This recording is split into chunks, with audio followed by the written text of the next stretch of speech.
Otoritas Jasa Keuangan mencatat sebanyak 65 dari 102 fintech peer-to-peer lending yang mengantongi izin dari Otoritas Jasa Keuangan masih mengalami kerugian secara akumulatif mencapai 124 miliar rupiah. Sisanya sebanyak 37 perusahaan fintech sudah menikmati laba. Otoritas Jasa Keuangan mencatat sebanyak 65 dari 102 fintech peer-to-peer lending yang mengantongi izin dari OJK masih mengalami kerugian secara akumulatif pada November 2022. Anggota Dewan Komisioner sekaligus Ketua Dewan Pengawas Industri Keuangan Non-Bank OJK, Ogi Prastomyono sebelumnya pernah menyampaikan bahwa 65 perusahaan fintech lending terpantau masih mengalami kerugian secara akumulatif. Sisanya sebanyak 37 perusahaan fintech sudah menikmati laba.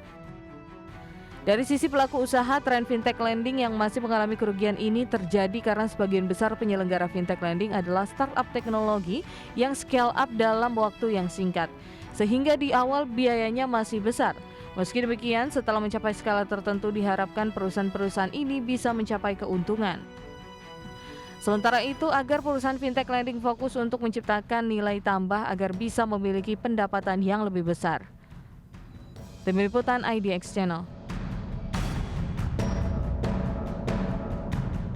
Ya, pemirsa, untuk membahas tema kita hari ini, menjaga kinerja bisnis peer-to-peer lending di tahun 2023, kita sudah tersambung melalui Zoom bersama dengan Bapak Sunu Widiatmoko. Beliau adalah Sekretaris Jenderal Asosiasi Fintech Pendanaan Bersama Indonesia atau AFPI. Selamat pagi, Pak Sunu. Selamat pagi, Pak. Ya, salam sehat, Pak. Salam sehat. Baik, terima kasih atas waktunya. Ini menarik kalau kita cermati dengan kinerja peer-to-peer lending begitu ya di tahun 2022. Tadi sudah disampaikan OJK mencatat ini masih banyak adalah bisa dikatakan begitu perusahaan fintech yang mengalami kerugian begitu. Apa yang bisa kita cermati kalau kita review di tahun 2022 lalu ini, Pak Sunu? Jadi begini, memang tadi sudah sempat disebut bahwa peer-to-peer lending ini kan adalah industri startup. Jadi kalau diperbandingkan dengan lembaga jasa keuangan ya industri yang relatif baru ya. Kalau kan kita ini baru bergerak secara aktif di 2018.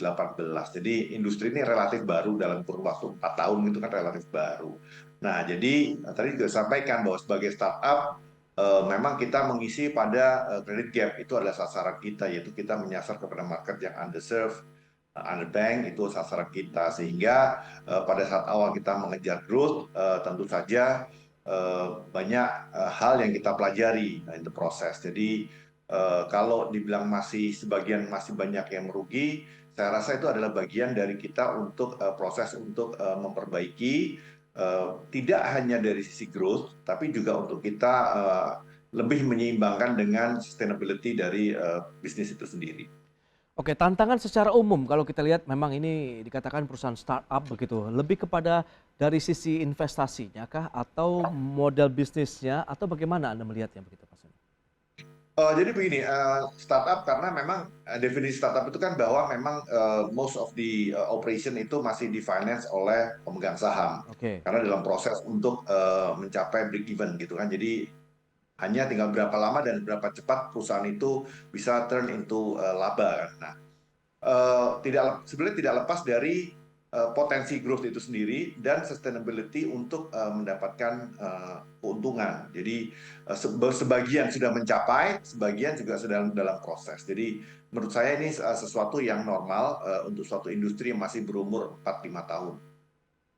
Oke, tapi kalau kita lihat dengan kondisi yang ada begitu di tahun 2022 di saat memang banyak perusahaan membangun fondasi yang kuat begitu untuk fintech pendanaan sendiri, bagaimana Anda melihat untuk menatap tahun 2022 berbasis 2022 lalu?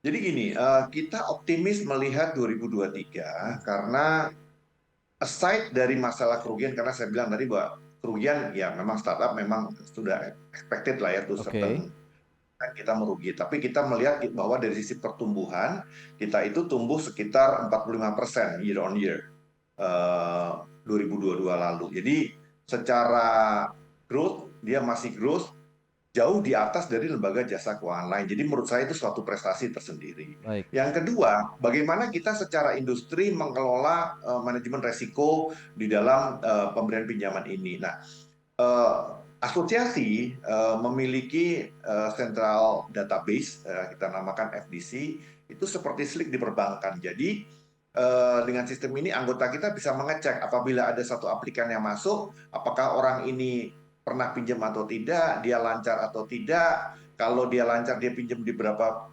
fintech. Jadi itu menjadi indikator kunci untuk kita menentukan manajemen risiko. Nah, FDC ini adalah upaya kita untuk menekan NPL dan meningkatkan kualitas pinjaman yang berkualitas bagi anggota kami. Jadi kita terus belajar dengan semakin bertambahnya penyaluran, semakin banyak kita belajar as an industry ya, secara industri kita belajar sehingga kualitas kredit akan selalu kita perbaiki dari waktu ke waktu. Ya, kalau kita bicara mengenai manajemen risiko begitu dengan tadi data yang sudah disampaikan oleh Otoritas Jasa Keuangan begitu per November tahun lalu mencapai 124,34 miliar rupiah begitu rugi yang dialami setelah pajak begitu ya dari fintech lending. Nah, bagaimana kita lihat apakah memang mitigasi dari manajemen risiko juga masih belum mungkin terdeliver dengan cukup masif begitu ke dalam anggotanya atau bagaimana nih? Kalau untuk anggota, FDC sudah sangat membantu di dalam pengelolaan manajemen risiko. Oke. Tapi kita juga tergantung pada sektor eksternal, yaitu satu produk asuransi. Ini sesuatu ongoing discussion dengan OJK, dengan industri asuransi. Yang berikutnya adalah ketersediaan data di dalam mempertajam kredit scoring kami. Sehingga kita sangat berharap ke depannya data-data points, terutama data-data publik, BPJS, data-data utilitas yang lain itu dapat tersedia untuk diolah menjadi suatu credit scoring. Sehingga pendekatan untuk market yang underserved ini bisa menggunakan data-data alternatif. Sehingga kita dapat mengukur potensi resiko seseorang itu secara lebih akurat berdasarkan data-data yang ada. Jadi menurut saya kerugian yang dialami misalkan dari fintech itu nggak serta-merta merupakan beban yang harus ditimpakan kepada fintech itu sendiri, tapi juga merupakan mirror ya, kaca untuk pemerintah juga bisa membantu dari sisi ketersediaan data. Mungkin menurut saya juga perlu dipertimbangkan adanya tax holiday, karena sebagaimana kita tahu tahun lalu itu kita mulai diterapkan PPN. Nah, oleh ketentuan pajak. Nah, kita melihat sebetulnya ketentuan PPN ini mungkin kurang tepat kalau seandainya diterapkan pada saat di tengah pandemi, kita is a growing industry, kemudian ditetapkan PPN. Nah, kita melihat mungkin PPN itu bisa diistirahatkan dulu untuk sementara waktu, industri ini tumbuh sehat, sehingga beban keuangan dari perusahaan menjadi lebih ringan untuk kita bisa tumbuh dan melayani market yang underserved. Jadi, it's always tidak dari satu sisi, dari sisi pemerintah, regulator, juga pelaku usaha. Baik, tapi sejauh ini dengan data yang tadi sudah Anda sampaikan begitu bahwa memang faktornya tidak hanya internal tapi eksternal, baik dari sisi kebijakan yang diberikan oleh pemerintah dan juga mungkin pengawas begitu ya di industri keuangan sendiri. Apakah sudah juga menjalin komunikasi bahwa memang ini juga perlu ada relaksasi nih kalau kita bicara mengenai bisnis peer-to-peer lending terutama dalam menghadapi tahun 2023. Dan berikut ini kami sampaikan infografik terkait dengan rugi setelah pajak dari fintech lending begitu ya di tahun 2022 lalu. Data selengkapnya bisa Anda saksikan di layar televisi Anda. Baik, kita lihat per November 2022 yang tadi sudah disampaikan juga penjelasannya dari Pak Sunu dengan beberapa faktor ataupun trigger ya. Jadi tidak hanya internal tapi eksternal yang juga nanti akan kita kejar lebih jauh begitu. Ada 124,34 miliar rupiah begitu kerugian yang harus ditanggung setelah pajak dari fintech lending ya per November 2022. Kemudian berikutnya kita lihat dari sisi jumlah penyaluran pinjaman online di tahun lalu itu dari Agustus, September, Oktober sampai dengan November. Sempat mencapai posisi tertinggi di bulan September 19,49 triliun rupiah, kemudian Oktober turun 18,72 triliun dan di November kemarin juga naik lagi menjadi 18,96 triliun rupiah. Berikutnya untuk penyelenggara fintech lending berizin dari Otoritas Jasa Keuangan per 5 Januari 2023 untuk yang konvensional ada 95 fintech lending, kemudian yang syariah ada 7, kemudian totalnya ada 102 perusahaan financial teknologi dari pendanaan begitu ya yang sudah memiliki izin OJK. Baik, kita akan lanjutkan kembali perbincangan bersama dengan Bapak Sunu Widiatmoko, Sekjen AFPI. Baik, Pak Sunu, kalau kita cermati data yang tadi sudah disampaikan ini cukup menarik begitu ya.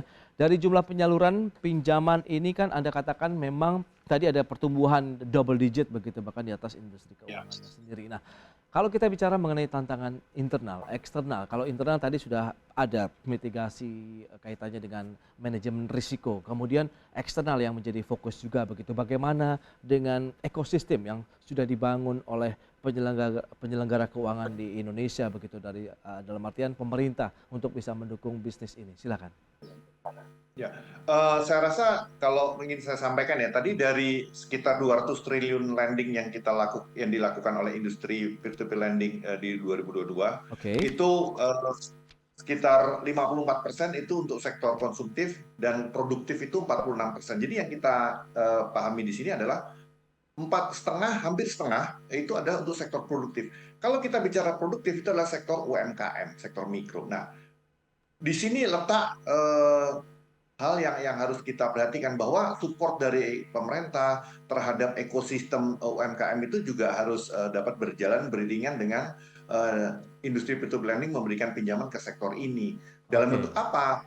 Ya, dalam bentuk yang jelas adalah data-data. Itu sangat penting karena saat ini memang kita tidak ada isu terkait dengan data Dukcapil karena itu bisa diakses secara transparan sehingga potensi fraud dari situ sudah bisa dihilangkan. Namun demikian yang kita hindari adalah jangan sampai UMKM itu mereka fraud di satu lembaga jasa keuangan, mereka kemudian pinjam di lembaga jasa keuangan lain. Nah, OJK sudah menyampaikan akan memberikan akses slick kepada peer-to-peer lending dan sebaliknya. Ini menurut saya suatu langkah yang sangat bagus karena akan ditarget dalam tahun ini. Tujuannya apa? Tujuannya adalah jangan sampai ada UMKM misalkan yang mengemplang di BPRA, kemudian nanti dia pinjam ke fintech untuk sektor produktif. Jadi ini ditujukan adalah untuk mendidik UMKM dan masyarakat secara umum untuk tidak bisa bersembunyi kalau mereka kewajiban. Jadi itu tugas yang sudah dilakukan oleh regulator. Nah, dalam hal ini pemerintah, kita juga dapat mengharapkan pemerintah juga membuka pintu informasi data dan data points ya. Kalau mungkin tadi saya hanya menyebutkan Dukcapil karena itu yang tersedia secara bebas. Nah, kita juga sangat menyambut baik apabila ada data BPJS, data pembayaran listrik, data-data yang lain sehingga kita dapat melakukan analisa di dalam kredit scoring kami sehingga seseorang yang tidak memiliki rekam jejak keuangan UMKM ya, dia dapat dianalisa secara pendekatan scoring alternatif kredibilitas bankability dari UMKM tersebut dan ini akan sangat membantu demikian. Oke, berarti memang tetap meskipun non-bankable lah dari pelaku UMKM tetap harus ada persyaratan yang dipenuhi dari sisi kewajiban dan kemampuan mereka ya dalam melakukan pembayaran dari pendanaan yang mereka peroleh begitu ya Pak Sunu.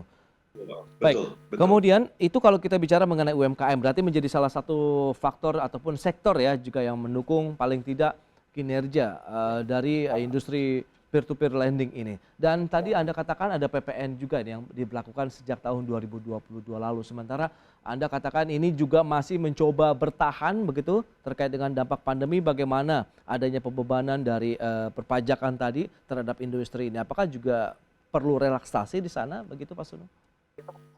Kalau kami melihatnya dari industri iya.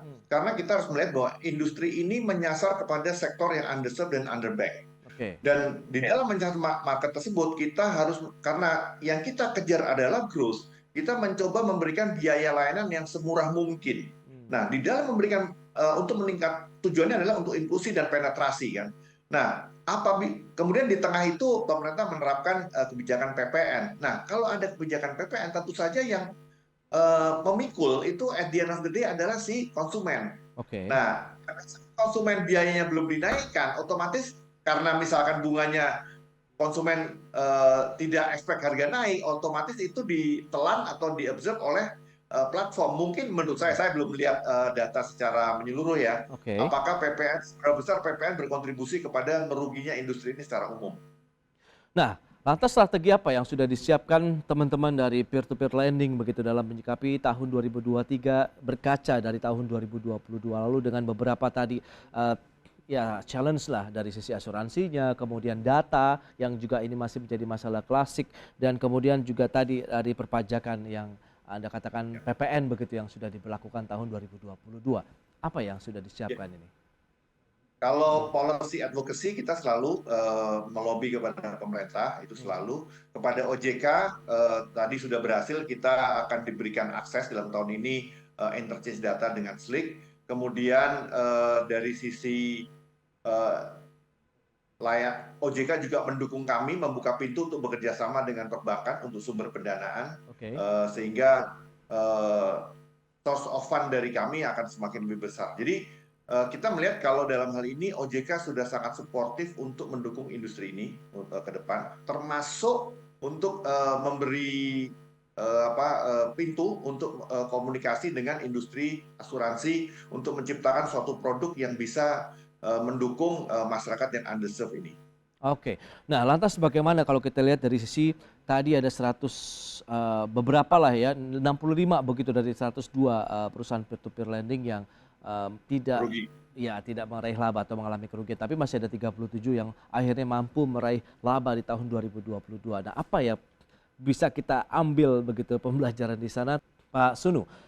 Kalau kita bisa berkaca begitu dari sisi positif yang bisa diambil dari tahun 2022. Oke lah, tadi masih ada beberapa teman-teman peer-to-peer lending yang mengalami kerugian, tapi masih ada juga teman-teman lain yang bisa meraih laba. Nah, apa yang bisa kita ambil pembelajaran di sana? Apakah mereka sudah menerapkan manajemen risiko yang baik, kemudian membangun produk yang baik juga yang bisa diterima oleh masyarakat, dan intinya adalah kepercayaan yang sudah terbentuk ini, Pak Sunu. Silakan. Ya, betul bahwa kami sebagai platform tentu saja kalau yang sudah di level profit, tentu saja dia sudah mencapai skala pemberian pinjaman yang sudah melebihi dari biaya dia. Sehingga bisa kita artikan bahwa secara sistem scoring dia sudah lebih bagus, sudah lebih akurat, kemudian tidak ada permasalahan dari sisi penagihan, sudah berjalan efisien, dan dia memiliki target market yang bisa menjawab scale yang dibutuhkan oleh dia. Jadi memang itu harapan dari kita semua. Nah, luckily bahwa sektor dari underserved and underbanked yang menjadi pasar dari UMKM ini sangat luas.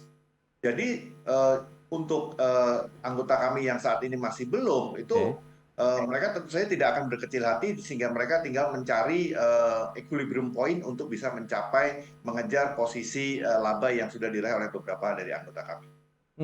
Nah, kalau kita bicara mengenai kondisi iklim persaingan usahanya sendiri di peer-to-peer lending, sejauh ini seperti apa? Apakah memang cukup sehat dalam artian mereka saling mendukung, membuat semacam support system terhadap industri ini atau bagaimana? Kalau persaingan mungkin selalu ada, tetapi tidak ketat dalam arti yang kontraproduktif. Oke. Justru persaingan yang ada di kita itu justru menjadikan kita dapat membangun sistem di FDC, Fintech Data Center Database itu terbangun dengan baik. Sehingga itu menjadi dasar untuk kita melakukan manajemen risiko. Baik, nah kalau kita bicara mengenai produk, sehingga tadi 37 perusahaan yang mampu meraih laba ini, yang saat ini diminati masyarakat begitu, seperti apa sih? Atau mekanisme dari sisi pendanaan seperti apa juga yang mungkin masyarakat lebih nyaman begitu? Saya rasa untuk yang untung itu sebetulnya lebih ke arah dari produk mereka itu sudah memiliki volume yang sangat besar. Nah, apakah volume yang besar ini adalah yang konsumtif atau yang produktif? Saya rasa mix ya. Jadi tergantung pada saat mereka target marketnya sudah istilahnya mungkin kalau resepnya sudah ketemu ya, sudah cocok, sudah pas, sesuai dengan selera konsumen yang menjadi target marketnya, dan dia bisa meraih untung. Itu sih sebetulnya, dan saya rasa yang lain karena konsumennya banyak ya, jadi mungkin tinggal waktu lah ya untuk mereka bisa mengejar posisi break even tadi.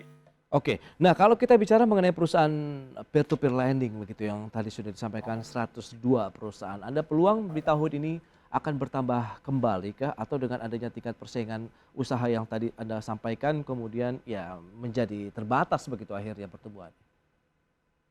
Ya, saat ini OJK sedang melakukan moratorium terkait pendaftaran baru. Jadi sampai saat ini masih di 102. Nah, memang kami memperkirakan dengan penerapan pajak, kemudian perbaikan-perbaikan untuk mendukung ekosistem industri ini, saya rasa juga OJK tentu saja lebih berhati-hati di dalam pemberian izin nantinya apabila moratorium dibuka. Karena tentu saja OJK juga ingin industri ini industri yang sehat. bahwa sebagian besar atau kalau tidak seluruhnya dalam posisi untung tidak merugi. Oke, nah lantas bagaimana proyeksi Pak Sunu dan juga teman-teman peer-to-peer lending begitu dalam menghadapi tahun 2023? Apakah tahun ini menjadi momentum juga ini? Mereka bisa bangkit kembali, paling tidak bertambah dari 37 perusahaan yang meraih laba bisa meningkat lagi begitu. Ya, kita optimis karena tadi saya sampaikan 2022 itu kan sebagian masih era pandemi ya. PPKM Oke, aja baru diangkat di akhir tahun. Jadi di tahun 2023 ini kita menatap lebih optimis terkait industri kita. Karena kalau kita bicara UMKM, tentu saja kegiatan pembatasan fisik sudah tidak ada sehingga kegiatan usaha sudah bisa normal dan itu kita juga berharap berefek kepada individu yang menjadi peminjam di sektor konsumtif. Jadi kita melihat ini dengan positif. Tentu oke. saja kita tetap memperjuangkan hal-hal yang dapat mendukung industri ini yang tadi saya sampaikan, baik itu terkait dengan ekosistemnya, sistem perpajakannya, sehingga penetrasi kepada sektor underserved dan underbanked itu bisa sesuai yang kita harapkan semua. Jadi orang Oke. sudah bisa terlayani. Nah, lantas kesiapan untuk menghadapi potensi kalau kita bisa sebut begitu ya, ancaman dari kejahatan digital yang bisa memanfaatkan aplikasi seperti peer-to-peer lending ini bagaimana yang sudah diantisipasi, Pak Sunu? Kalau kita regulasi pemerintah itu dari Kominfo sudah melakukan ada undang-undang perlindungan data pribadi, Oke. kemudian juga ada sanksi kriminal di undang-undang baru. Nah, memang ini tinggal masalah penegakan hukum.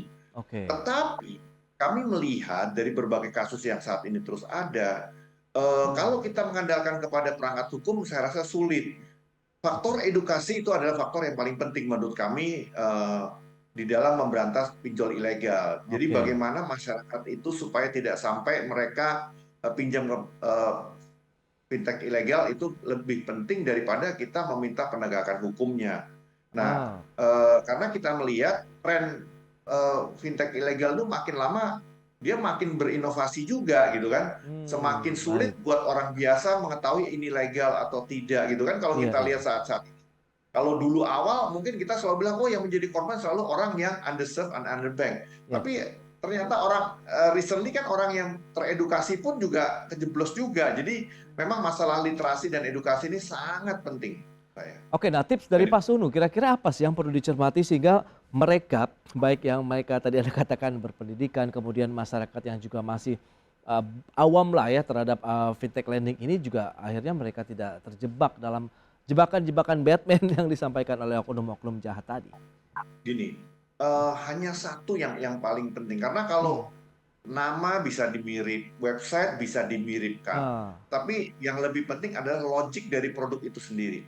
Kalau dia menaruhkan suatu produk yang tidak logik, menurut kita tidak logik, ini udah pasti abal-abal. Jadi ini yang sangat penting karena tren yang ada saat ini ada pinjaman online yang sebelum pinjam store uang dulu, mana ada gitu kan, secara logik sudah nggak masuk gitu kan. oke. Nah, hal-hal seperti ini yang masyarakat harusnya lebih paham dan lebih jeli melihat kira-kira kalau ini palsu atau tidak itu sudah bisa ketahuan sebetulnya. Hmm. Karena batasan apa yang boleh dan tidak boleh untuk yang legal itu sudah jelas gitu. Kalau minta data aneh-aneh, udah pasti ini ilegal. Kalau legal nggak boleh datanya, nggak boleh aneh-aneh. Seperti Oke. itulah kira-kira gambarannya. Oke, itu dia bisa menjadi pembelajaran yang penting adalah edukasi dan literasi ya terkait dengan bagaimana manfaat dan juga ya batasan-batasan yang perlu diketahui masyarakat begitu sehingga tidak terjebak karena mereka dengan sangat mudah masuk ke dalam ya aktivitas kita sehari-hari di rumah, di kantor, di sekolah karena kita hanya bisa memegang gadget pun langsung bisa terjebak begitu ya Pak Sunu ya. Oke, Betul. nah lantas 2023 apa yang perlu kita lihat? Resesi global ancamannya juga semakin nyata, perang berkepanjangan. Kemudian ini dipastikan nanti akan berdampak terhadap perekonomian di dalam negeri juga. Kemudian bagaimana Anda melihat ini menjadi challenge yang harus segera dipecahkan bersama-sama dan di sisi lain kaitannya dengan pendanaan, investasi untuk peer-to-peer lending sendiri apakah itu masih menjadi permasalahan tersendiri Pak Sun? Memang kalau kita harus aware dan waspada melihat global ini ya, Ya. potensi resesi global. Tapi kita melihat Indonesia ini kan is different market. Hmm. Ekonomi Indonesia ini sudah tidak lagi dikuasai oleh perusahaan-perusahaan besar. Oke, Ekonomi kita banyak bertumbuh pada UMKM. Jadi kita melihat real sektor ekonomi itu tetap berjalan. baik. Oke, kita mendengar ada layoff, kita mendengar ada funding menurun, tapi faktanya kegiatan real ekonomi di Indonesia ini masih berjalan oleh UMKM. Nah, kita melihat disitulah market yang harus kita dukung. Jadi kalau kita melihat dari sisi optimisme, yes kita optimis. Oke. Kalau kita bilang hati-hati, ya kita juga hati-hati. Jadi kita mencoba mengcombine antara optimisme dengan kehati-hatian di dalam pemberian pinjaman. Dalam hal Itu ini dia. akan terrefleks scoring. Oke, berarti kebijakan tarik gas sama tarik rem ini juga masih berlaku begitu ya di industri peer-to-peer lending ini. Baik, Pak Sunu, terima kasih banyak ini atas insight dan juga review yang Anda sampaikan terkait dengan industri peer-to-peer lending. Semoga tahun 2023 ini juga menjadi momentum ya kebangkitan bersama dari industri peer-to-peer lending di Indonesia. Terima kasih banyak. Selamat melanjutkan aktivitas Anda kembali. Salam sehat, Pak Sunu. Ya.